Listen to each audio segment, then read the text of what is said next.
नमस्ते।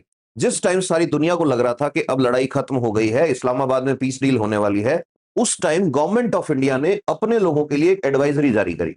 एक एडवाइजरी उस दिन जारी करी जिस दिन ये अनाउंसमेंट हुआ कि ये डील हो जाएगी। दूसरी उसके अगले दिन निकाली एडवाइजरी और ये लिखा कि इमरजेंसी है और अभी के अभी ईरान खाली करो। इसी टाइम पे पाकिस्तान के लोगों ने दुनिया के अलग-अलग जगहों पे एयरपोर्ट्स के नाम लिख के ट्वीट किया कि हम जहां भी जा रहे हैं लोग हमें कह रहे हैं welcome, you are global peace maker, कि आप तो दुनिया में शांति स्थापित करने वाले देश से आए हो, हम आपका वेलकम करते हैं। अब ये दोनों सिनेरियो बिल्कुल अपोजिट है। तो हुआ क्या था, इन दोनों चीजों को देख के एक्चुअल में मैं एपिसोड आज ये लेने वाला था कि ये पीस डील नहीं चलेगी, लेकिन ये तो पीस डील हो ही नहीं पाई। 21 घंटे सिर खपाने के बाद भी ये डील क्यों नहीं हो पाई? तो इसका जो एनालिसिस है वो सेम एनालिसिस मेरे काम आ जाएगा, बिकॉज उसमें मैं ये प्रेडिक्ट कर रहा था कि ये डील नहीं चलेगी, हुई ही नहीं। तो सेम कॉज इसका भी रहा होगा। तो सबसे पहले दो चेहरे देखो, इन दो चेहरों की वजह से ये डील नहीं चली है। ये जो खड़े हैं ना, ये पीछे ये पहले तो मैं ये बता दूं कि आज के बाद आपको ये लगेगा कि यार यूएसए के लिए हम पता नहीं क्या सोचते थे। ये जो खड़े हैं ना, ये तो है डोनाल्ड ट्रंप के दामाद। डोनाल्ड ट्रंप के दामाद हैं। तो जो पीस डील करने गए हैं उनमें से एक तो डोनाल्ड ट्रंप के दामाद हैं खुद। दूसरे जो है डोनाल्ड ट्रंप के साथ गोल्फ खेला करते थे। इनकी बात अभी करेंगे डिटेल के अंदर। और इनके बारे में थोड़ा जब गूगल किया तो मुझे तो तुरंत अंदाजा हो गया। मैंने कहा यार ये हो क्या रहा है। तो हम एनालाइज करेंगे दो इंपॉर्टेंट चीजें। पहला ये कि इन दोनों ने क्या किया ऐसा कि ये डील नहीं हो पाई। दूसरा ये कि अब फ्यूचर में पॉसिबिलिटीज क्या बन रही हैं, जैसे हमने पहले भी पॉसिबिलिटीज डिस्कस करी थी वैसे करेंगे। तो पहले इन दोनों लोगों से मैं आपका जो इंट्रोडक्शन है वो करवा देता हूं। ये जो है, ये भाई साहब, ये है विटकॉफ और ये है कुशनेर।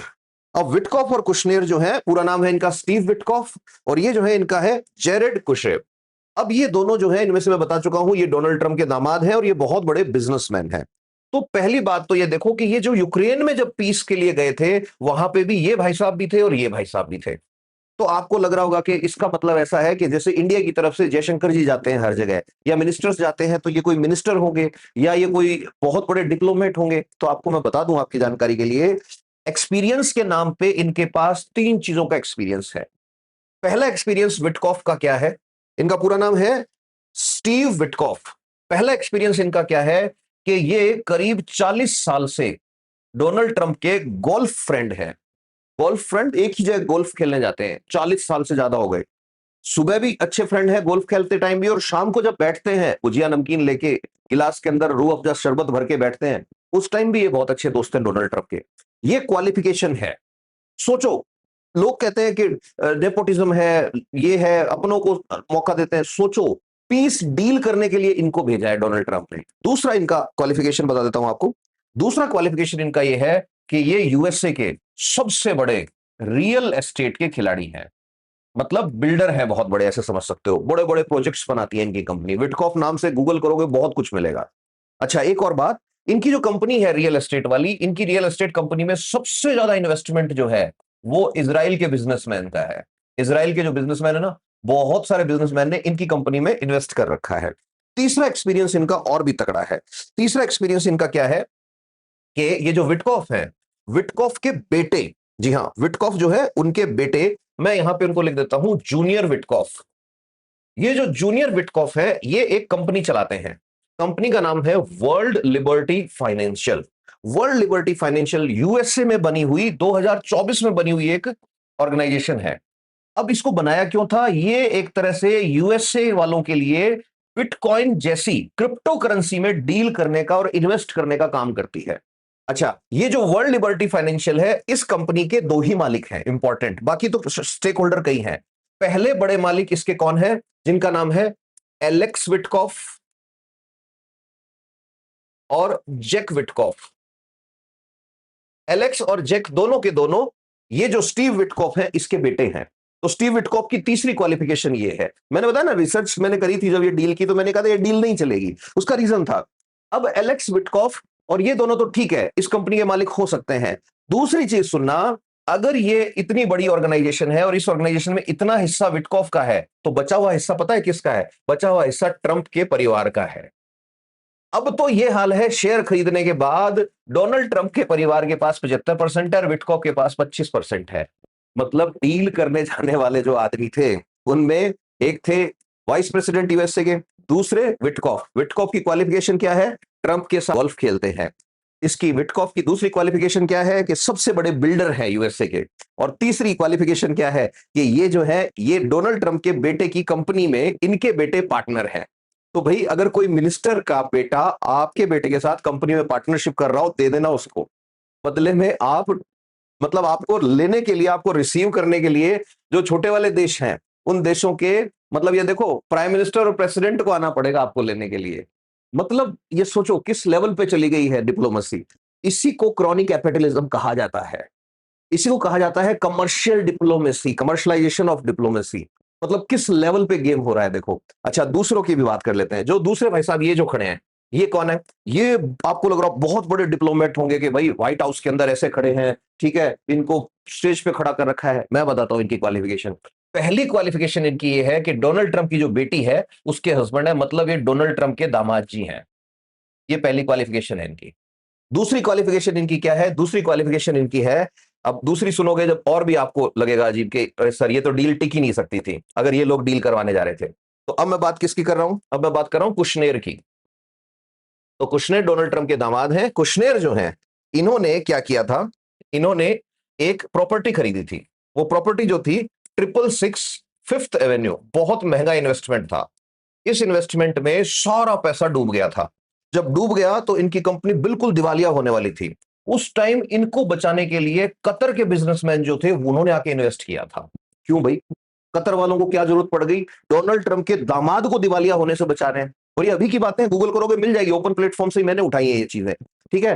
दूसरे नंबर पे, तीसरे नंबर पे, पहला तो दामाद जी है, दूसरे नंबर पे हो गया। तीसरे नंबर पे क्या है कि इन्होंने क्या किया था? व्हाइट हाउस से जैसे ये बाहर आए एडवाइजर रोल से छोड़ के, उस टाइम यूएई जो है, यूएई के अंदर एक फंड है। उस फंड को कहते हैं SIF। SIF क्या है? Saudi public investment fund. जैसे PPF होता है ऐसे ही सऊदी पब्लिक इन्वेस्टमेंट फंड है।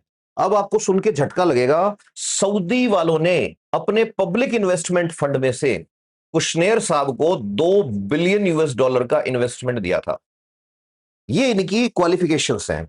और इस डील के लिए मैं क्यों ये पहले ये एपिसोड बनाने वाला था और फिर ये एपिसोड कह रही है तो ऊपर वाले की मर्जी है कि डील हुई नहीं, और मैं कोई खुश नहीं हूं इस बात में कि डील नहीं हुई। डील होनी चाहिए थी भाई, पीस चाहिए हमें, है ना। लेकिन इसमें ये जो क्यों मैं इतना सर्टेन था कि ये चलेगी नहीं लंबी, उसका रीजन क्या था? उसका रीजन ये है कि जो कुशनेर है, इन्होंने पता है क्या बोला था? इन्होंने ये बोला था कि जो गाजा है ना, गाजा के लोगों को जहां पे वो रहते हैं वहां से उठा के दूसरे एरिया में शिफ्ट कर दो।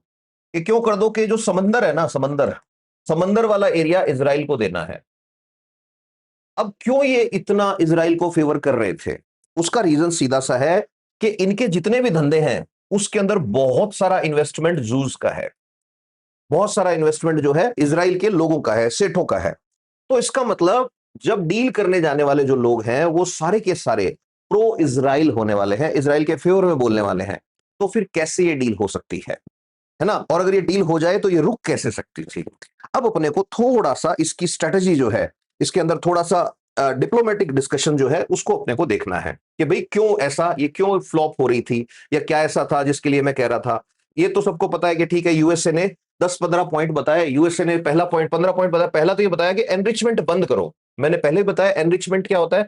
ऐसे समझ लो, जो यूरेनियम होता है ना, उस यूरेनियम से आप बॉम्ब बनाने वाला यूरेनियम तैयार करते हो, उसको कहते हैं एनरिचमेंट।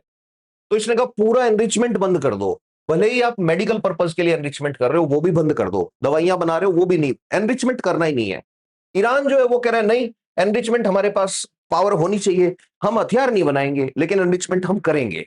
पहला तो यही पॉइंट यही अड़ गया था। यहां पे देखो रेड डाला हुआ है ये, है ना। जेमिनाई से बनवाया था, उसने कह दिया रेड कि नहीं, ये हो ही नहीं सकता ये समझौता। दूसरे नंबर पे यूरेनियम जितना भी इकट्ठा कर रखा है वो सारा का सारा यूएसए को दे दो। ईरान कह रहा है क्यों दे दें यूएसए को, हम जब एनरिचमेंट ही नहीं कर रहे तो हम क्यों दे दें। तो इस पे भी रेड है, ये नहीं हो सकता। एक स्ट्रेट ऑफ हॉर्मुज था कि स्ट्रेट ऑफ हॉर्मुज पूरी की पूरी खोल दो, किसी के लिए कोई टैक्स नहीं, कुछ नहीं, सबके लिए कर दो। ईरान कह रहा है क्यों भाई, हम टैक्स लेंगे, हमारी आर्मी का वहां पे हक रहेगा। जब स्वेज नहर जो है वो इजिप्ट के पास है, तो हम क्यों छोड़ दें इसको?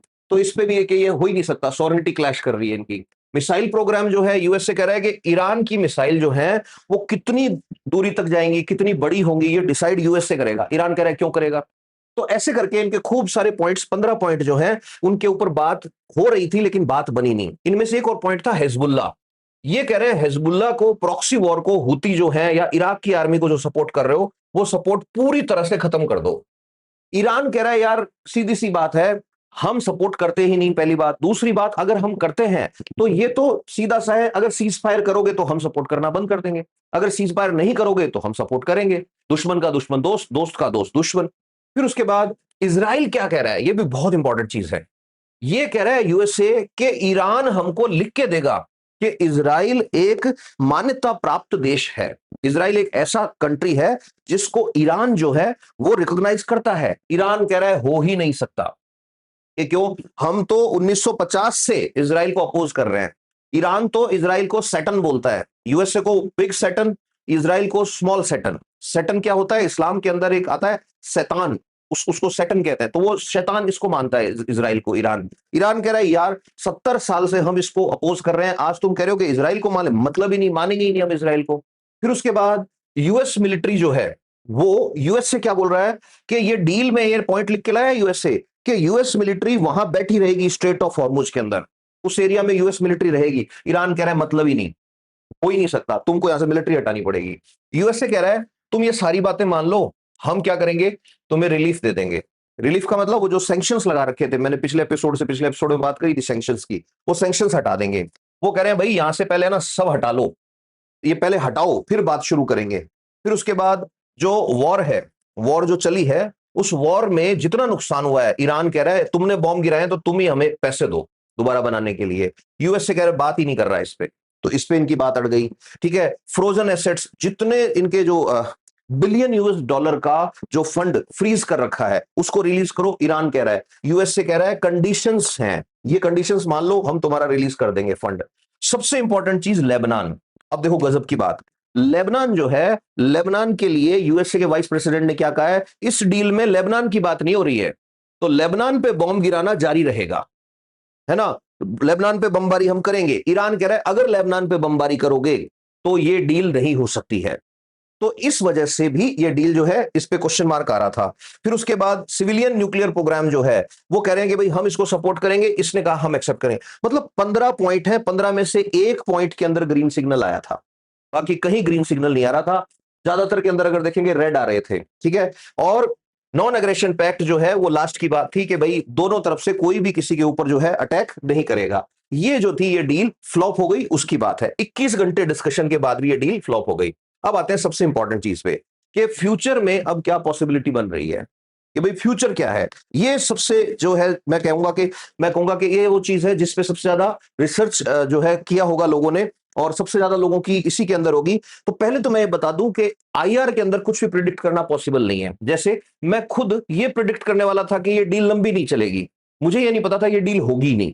तो ऊंट किस करवट बैठेगा ये डिपेंड करता है नेताओं के मूड पे और बहुत सारी चीजों पे। बट मैं कुछ यहां पे आपके लिए पॉइंट्स लाया हूं निकाल के, जो अगर सही हुए तो देखते हैं फ्यूचर में क्या होता है। सबसे पहली पॉसिबिलिटी क्या है, delayed deal via European mediation. मतलब डील तो होगी बट अगले 4 से 8 हफ्तों में ईरान और यूएस जो है वो फिर से नेगोशिएट करेंगे, लेकिन इस बार नेगोशिएशन में पाकिस्तान को बीच में नहीं लाएंगे, पाकिस्तान सीन में ही नहीं आएगा। अब बड़े वाली पावर आएंगी, जैसे फ्रांस सबसे ज्यादा चांस है, यूके के चांसेस हैं, जर्मनी के चांसेस हैं, ये अब मीडिएटर बनेंगे। पाकिस्तान का रोल होगा सेकेंडरी होगा, ये प्रोबेबिलिटी है। अब कोई पूछे भी ये प्रोबेबिलिटी क्यों है, तो इसका रीजन है बर्लिन, पेरिस और लंदन जो है वो यूरोपियंस जो है वो बात करना चाहते हैं ट्रंप से, ट्रंप बात करना चाहते हैं इनसे। ट्रंप को 2024 के अंदर ट्रंप ने यूएस इलेक्शंस में प्रॉमिस किया था, उसके अंदर इसने क्या कहा था, डोनाल्ड ट्रंप ने अपने स्टेटमेंट में कहा था कि एंड द एंडलेस वॉर्स। मतलब मेरा ये टारगेट होगा कि जो लड़ाइयां खत्म नहीं होने वाली उनको हम खत्म करेंगे, वो वॉर रिज्यूम नहीं कर सकते। वॉर जो है अमेरिकन जो है उनके बीच में अनपॉपुलर है। अब अमेरिकन खुद तंग हो चुके हैं कि यार जहां देखो ये हमारी वॉर चल रही है, जहां देखो वॉर चल रही है। यूरोपियंस जो है यूरोपियंस अभी भी दिमाग में एक मेमोरी लेके बैठे हैं कि हमने मेहनत करके जेसीपीओए जो था, joint comprehensive plan of action, वो साइन करवाया था। और अब आपने क्या किया है कि आप 2018 में इसको छोड़ के भाग गए, ईरान के अंदर घुस रखे हो। ईरान की इकोनॉमी टूट रही है, वहां पे सैंक्शंस चल रहे हैं, बुरा हाल हो रखा है। अब इस पूरे के अंदर हो सकता है ईरान वाले सर्वाइवल मोड में आ जाए। सर्वाइवल मोड मतलब वो जब सर्वाइवल पे बात आती है तो फिर वो कुछ भी करता है। अब ट्रंप जो था, ट्रंप ने खुद ये जो जेसीपीओ था ये तोड़ा था, खुद इस टाइम अब तक यूरोपियंस को बीच में नहीं लिया है। इजराइल जो है वो यूरोपियन मीडिएशन जो है उसको साथ में लाने से मना कर सकता है, लेकिन ट्रंप हो सकता है फ्रांस और जर्मनी की हेल्प ले और ये जो है ये डील इस रूट से हो। तो मतलब इसके परसेंटेज कितने हैं? इसके परसेंटेज है 30% चांसेस है कि ये वाला काम हो सकता है। अच्छा, ये जो डील है ये शुरू कैसे होगी? इस डील के अंदर सबसे पहले स्ट्रेट ऑफ हॉर्मुज जो है उसको खोला जाएगा। स्ट्रेट ऑफ हॉर्मुज जैसे ही खुल जाएगी उसके बाद ईरान कहेगा देखो हमने ये खोल दी, पार्शियली ओपन करेगा। पार्शियली ओपन मतलब मिलिट्री वेसल्स नहीं जाने देगा, बाकी लोगों को कहेगा जाओ आप अपनी सामान लेके, ठीक है। दूसरे नंबर पे वो कहेगा सैंक्शंस उठाओ, तो पार्शियल रिलीफ देनी पड़ेगी सैंक्शंस में, ठीक है। कुछ ट्रेड जो है उसको इजी करना पड़ेगा। इजराइल और लेबनान वाला इशू जो है उस पर ट्रैक करना पड़ेगा। 6-8 महीने हो सकता है सीज फायर का एक्सटेंशन हो, लेकिन ये रूट भी फॉर्मल पीस एस्टेब्लिश नहीं करेगा। मतलब मिडिल ईस्ट जो है उसके नसीब में अभी लंबे समय तक आग झेलना लिखा हो सकता है। अब अपन चलते हैं दूसरी पॉसिबिलिटी पे। दूसरा सिनेरियो क्या हो सकता है? फ्रोजन कॉन्फ्लिक्ट्स, कोल्ड वॉर की स्टेट आ जाए। इसके चांसेस है 25%। सबसे ज्यादा तो 30% वाले हैं क्योंकि दोनों परेशान है वॉर से, ठीक है। इसमें क्या होगा? ये जो जैसे ही कोल्ड वॉर की बात आई, ना तो डील होएगी ना फुल वॉर होएगी। सीज फायर जो है वो ऑफिशियली एक्सपायर हो जाएगा। दोनों साइड जो है एक्टिव फाइटिंग अवॉइड करेंगे। एक्टिव फाइटिंग का मतलब जैसे होता है ना कि कभी इन्होंने 2 रॉकेट मार दिए, कभी उन्होंने 4 रॉकेट मार दिए, ऐसे चलेगा। हॉर्मुज जो है वो पार्शियली ओपन क्लोज चलता रहेगा, रिस्क बेसिस पे। जहां कहीं जैसे होता है ना दंगे हो गए तो कर्फ्यू लग गया, फिर दंगे शांत हुए फिर कर्फ्यू हट गया, ऐसे चल सकता है। सैंक्शंस जो है वो मैक्सिमम प्रेशर में रहेंगे। प्रॉक्सी वॉर जो है वो कंटिन्यू चलती रहेगी। अब ये पॉसिबिलिटी जो है इसके अंदर क्यों बन रही है? तो इसके पीछे रीजन ये है कि ये जो चीज है, ईरान जो है, ईरान ने आपको पता होगा स्ट्रेट ऑफ हॉर्मुज, वो जो हॉर्मुज वाला रास्ता है उसके अंदर माइंस डाली हैं। माइंस क्या है कि जैसे ही कोई शिप उसके ऊपर से जाएगा ब्लास्ट होकर फट जाएगी। अब माइंस कहां डाली है ईरान से जब ये पूछ रहे हैं तो ईरान कह रहा है हमें नहीं पता। कि क्यों? कि हमने तो मैप ही नहीं बनाया, हमने जीपीएस लोकेशन सेट नहीं करी। तो कल को हो सकता है जो यूएस नेवी है वो हॉर्मुज के अंदर घुस के और उन माइंस को निकालने की कोशिश करे। ट्रंप जो है उस उनको दो चीजों की धुन लगी हुई है, सारी दुनिया को पता है। एक, अगले इलेक्शन जो आ रहे हैं ट्रंप खुद नहीं लड़ सकते, लेकिन उनकी पार्टी को लड़वाना है, अपने दामाद को, अपने बेटे को आगे लेके आना है। दूसरे नंबर पे ट्रंप जो है उन्होंने मिशन अकम्प्लिश्ड, मतलब मैंने ये काम शुरू किया और मैंने ये पूरा किया, ये करके दिखाना ट्रंप के लिए बहुत जरूरी है। ईरान जो है उनके जो नए सुप्रीम लीडर है, जो मुज्तबा खमनेई जो है, वो अभी वीक है। वीक क्यों है? दुनिया उनको उतना नहीं जानती जितना सीनियर खमनेई को जानती थी। तो जो मुज्तबा है वो अभी वीक कंडीशन में है, बड़ा डिसीजन ले नहीं सकते। इसलिए ये जो है ये हिस्टोरिकल डिफॉल्ट प्रॉब्लम है। जैसे 1988 के अंदर ईरान इराक वॉर जो हुई थी उस टाइम भी यही हुआ था। हुआ क्या था कि ये इसी तरह से जो पीस ये वो खिसता रहा। अच्छा, एक चीज और याद रखना, यूएस की डील हो रही है। इस केस के अंदर एक बड़ा प्रॉब्लम रहेगा। बड़ा प्रॉब्लम क्या रहेगा? नेतान्याहू जो है वो अटैक कर सकता है ईरान के ऊपर। हो सकता है यूएस से कहे कि मैं नहीं कर रहा। इकोनॉमिक कोलैप्स जो है उनकी वजह से हो सकता है ईरान के अंदर जो है लोग दंगे पे उतर आए, हो सकता है वहां पे रेजिम चेंज हो जाए। तो ये जो है ये दूसरे टाइप की जो पॉसिबिलिटी है। अच्छा, ये जो पॉसिबिलिटी है इसके अंदर एक और चीज होगी। अगर ऐसा होता है तो ऑयल के प्राइस जो है वो ऊपर नीचे चलते रहेंगे। इंडिया है, पाकिस्तान है, इनके अंदर बहुत दिक्कत आ सकती है। ऑयल प्राइसेस को लेके फ्लक्चुएट हो सकते हैं। पाकिस्तान जो है वो फिर से साइडलाइन किया जाएगा। ये तय हो चुका है, 100% तय है कि अब पाकिस्तान मीडिएटर नहीं बनने वाला है इसके अंदर। फिर उसके बाद अपन देखते हैं तीसरा सिनेरियो। तीसरा सिनेरियो जो है ये थोड़ा सा बुरा लग रहा है कहने में, लेकिन 20% चांस है कि वॉर जो है वो फुल ऑन एस्केलेशन पे चली जाए। फुल ऑन एस्केलेशन मतलब जबरदस्त तरीके से ये लोग लड़ने पे उतर आए। और अगर ये लोग लड़ने पे उतर आए तो एक बड़ी समस्या होने वाली है। वो समस्या क्यों होने वाली है? होगा क्या? डोनाल्ड ट्रंप जो है, अब डोनाल्ड ट्रंप का देखो एक ट्वीट है जो उनका एक ट्रुथ नाम से सोशल मीडिया हैंडल है, वहां से मैंने स्क्रीनशॉट लिया है। तो डोनाल्ड ट्रंप उसके अंदर क्या कह रहा है? डोनाल्ड ट्रंप कह रहा है कि भाई हम जो ईरान है, ईरान को ब्लॉकेड में डाल देंगे। ब्लॉकेड मतलब पूरे रास्ते बंद कर देंगे, बुरा हाल कर देंगे। और ये ब्लॉकेड विल बिगिन शॉर्टली, कि बहुत जल्दी हम ये शुरू करने वाले हैं। दूसरी कंट्रीज को भी हम साथ लेके आने वाले हैं। और वो जो जैसे शुरू में कह रहे थे ना, ईरान को मिटा देंगे, ये कर देंगे, वो कर देंगे, वो सच में उस तरह की धमकियां जो है वो दोबारा शुरू कर दी है डोनाल्ड ट्रंप ने, जैसे ये वार्ता खत्म हुई है।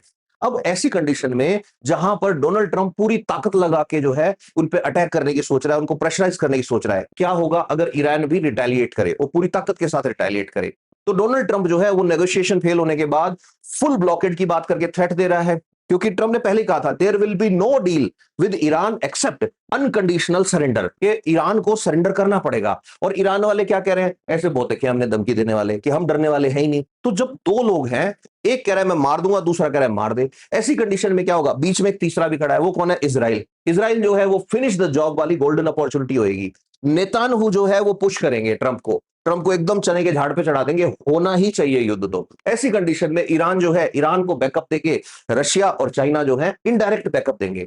और ईरान तो पहले ही बोल चुका है कि my missiles are ready to launch, ठीक है, लेबनान पे जो अटैक तुम कर रहे हो उसकी भी कीमत तुमको चुकानी पड़ेगी। अब ऐसी कंडीशन जब चलती हैं, तो ऐसी कंडीशन में हमको ये ध्यान रखना चाहिए कि यूएस की जो पॉपुलेशन है वो वॉर को पसंद नहीं करती। चाइना और रशिया जो है डायरेक्ट इंटरवेंशन करेंगे तो यूएन के अंदर वैसे ही बेइज्जती हो जानी है। सऊदी अरब, यूएई, कतर, ठीक है, बहरीन, ये सारे के सारे जो है सारे सीज फायर चाहते हैं। रीजन, उनकी इकोनॉमी, वो चाहे कितने ही कोशिश कर ले पावरफुल बनने की, उनकी इकोनॉमी डिपेंड करती है हॉर्मुज पे। और हॉर्मुज जो है उसका सबको पता है कि हॉर्मुज से ऑयल का सबसे ज्यादा ट्रांसपोर्टेशन ईस्ट एशिया के अंदर, नॉर्थ ईस्ट में, मिडिल ईस्ट के अंदर हो रहा है। अब वहां पे अगर ऑयल के प्राइस पर बैरल 200 को टच कर गए तो होगा क्या, ग्लोबल लेवल पे एकदम से मंदी आ सकती है। ट्रंप जो है उसको एक तरह से उसके लिए आत्महत्या बन जाएगी, पॉलिटिकल सुसाइड हो जाएगा ये। इन सारी कंडीशंस को अगर हम देखें तो ऐसा लगेगा कि भाई ये चीज तो अच्छी नहीं है। इसलिए मैंने कहा कि मैं खुद चाहता हूं कि ऐसा कुछ भी नहीं हो, दुनिया क्यों भाई मंदी के अंदर जाए। चौथा सिनेरियो क्या है कि ईरान के अंदर ये लोग रजीम चेंज करा दें। रजीम चेंज सबको पता है कि भाई मैंने अभी अभी कहा कि ईरान का जो लीडर है वो नया है। अब नया लीडर है, कंट्री को ब्लॉकेड में डाल दोगे, ब्लॉकेड मतलब सारे रास्ते बंद कर दोगे, उसका सारा एक्सपोर्ट बंद कर दोगे, इंपोर्ट बंद कर दोगे, माल आएगा नहीं, जाएगा नहीं, तो क्या होगा। खमनेई सीनियर जो है वो मारा जा चुका है, सक्सेशन जो हुआ है वो वीक है। अब ऐसी कंडीशन में क्या होगा कि भाई न्यू एंड मोर रिस्पॉन्सिबल रजीम चाहिए। अब ये ट्रंप जो है वो 100% कोशिश कर सकता है कि जो प्रोटेस्ट हो रहे थे, जैसे पाकिस्तान है, पाकिस्तान के अंदर जितने शिया मुस्लिम थे वो सारे के सारे जो है नाराज थे जब खमनेई को मारा था, ऐसे ही ईरान के अंदर भी नाराज थे। इन्फ्लेशन इस टाइम पे ईरान के अंदर जो चीज 100 रुपए की थी वो 200 रुपए की हो चुकी है, पूरा मिडिल क्लास तबाह हो चुका है। और ये जो कंट्रीज है, जितनी भी डेवलपिंग या अंडर डेवलप नेशन है, इनमें या तो गरीब ज्यादा होते हैं या मिडिल क्लास ज्यादा होते हैं, ये सारे के सारे भुगत रहे हैं। ईरान का जो यूथ है वो सबसे ज्यादा परेशान है। क्यों परेशान है कि भाई हमें नहीं चाहिए ये वॉर वॉर वॉर, बहुत साल हो गए। ऐसी कंडीशंस में जो रेवोल्यूशनरी गार्ड्स है, ईरान के जो गार्ड, इनको आईआरजीसी कहते हैं, ये जो है ये बहुत पावरफुल है। ये कोशिश करेंगे सप्रेस कर दें, ये कोशिश करेंगे कि रशिया और चाइना का सपोर्ट लेके जो ईरान है उस ईरान के अंदर हम लोगों के ऊपर कंट्रोल रखें। लेकिन जनता किसी से रुकती है क्या। लास्ट में हो सकता है इस चीज का रिजल्ट ये निकले कि 3 से 6 महीने ईरान में लोग सड़कों पर रहे, ऑयल मार्केट जो है वो और डिस्टर्ब रहे। न्यू रजीम जब आएगी ये तय है कि वो सऊदी स्टाइल की या टर्की स्टाइल की होगी। अब जैसे सऊदी और टर्की में वो होता है जो यूएस चाहता है। इजराइल जो है इस मामले में सबसे बड़ा फायदा होने वाला है इजराइल का। इंडिया का भी फायदा होने वाला है नई रजीम जब आएगी कि भाई हमारे लिए न्यूट्रल कौन रहा था, कि न्यूट्रल रहा था इंडिया, चुप रहा था इंडिया, तो उस चीज का फायदा मिलने वाला है। ठीक है, फिर उसके बाद सबसे लास्ट जो प्रोबेबिलिटी मुझे लगती है वो है 10% चांसेस हैं कि बार्गेन जो है वो जो है डील कहीं ना कहीं हो जाए। कि भाई होगा क्या इस कंडीशन में कि सब कुछ रीसेट हो जाए। मैं कह रहा हूं 10% ही चांस है। ईरान जो है वो कहे भाई हम हमारा न्यूक्लियर प्रोग्राम जो है उसको रोक देते हैं, या हम आपकी कुछ शर्तें हम मान लेते हैं, कुछ शर्तें आप हमारी मान लो। ऐसा कब हो सकता है, जब सऊदी और ईरान जो है उनके रिलेशन नॉर्मल हो, क्योंकि सऊदी जो है उसको नाराज करके बैठा है ईरान, और ईरान ने सऊदी को नाराज किया, सऊदी ने ईरान को नाराज किया है। डोनाल्ड ट्रंप जो है उनको चाहिए पीस प्राइज। अब अगर पीस प्राइज चाहिए, आज रात को डोनाल्ड ट्रंप को यह सपना आ जाए कि भाई मेरे को तो पीस अवार्ड चाहिए था, नोबेल प्राइज लेना था, मेरे को लड़ाई लेनी नहीं थी, ऐसी कंडीशन अगर हो जाए तो हो सकता है डोनाल्ड ट्रंप साहब कुछ शर्तें डीली कर दे, कुछ शर्तें ईरान वाले डीली कर दे। फिर चाइना जो है वो बहुत बड़ा प्लेयर है, मैंने बताया था चाइना ने बहुत बड़ा इन्वेस्टमेंट का प्रॉमिस कर रखा है। चाइना ये चाहता है ईरान में शांति हो, चाइना ये चाहता है कि मेरी जो बेल्ट एंड रोड इनिशिएटिव जो है वो आगे ग्रोथ करे। ठीक है, अब ऐसी कंडीशन में जब सऊदी, ईरान, चाइना, ठीक है, यूएसए, ये सारे के सारे जब चाहेंगे कि शांति हो, तो ऐसी कंडीशन में हो सकता है 10% चांसेस है कि शांति हो। बट मैं फिर कह रहा हूं इसके चांसेस सबसे कम है। कोई मेरे से पूछ भी ले कि भाई इसके चांसेस सबसे कम क्यों है, तो इसका रीजन बता रहा हूं फिर से। इजराइल इजराइल कभी भी ईरान के साथ कॉम्प्रिहेंसिव डील साइन ही नहीं करेगा। इजराइल क्या करेगा, इजराइल जो है हार्ड लाइनर है कि भाई मेरे को नहीं चाहिए, मेरे को तो यस या नो चाहिए। पोल मुझे कंट्री मानता है नहीं मानता, जैसे ये कहेगा मैं तुम्हें कंट्री नहीं मानता, उसी टाइप जो है पूरा डील जो है वो कोलैप्स हो जाएगा। तो ये जो है कुछ आउटकम्स, पॉसिबल आउटकम्स जो हैं उनके अजम्पशंस हमने लगाए। डील जो है वो फ्लॉप हो चुकी है, क्यों हुई ये भी हमने बात करी, आगे क्या होने वाला है वो भी हमने बात करी। कोई पॉइंट आपको लगे कि और भी पॉइंट ऐसा है जो मेरे से छूट गया हो, because I know that I don't know, तो प्लीज बताना। स्टे हैप्पी, स्टे ब्लेस्ड, और कमेंट्स में जरूर बताया करो कैसा लगा। मैं फिर कह रहा हूं, your comments are like power booster for me. Thank you, नमस्ते।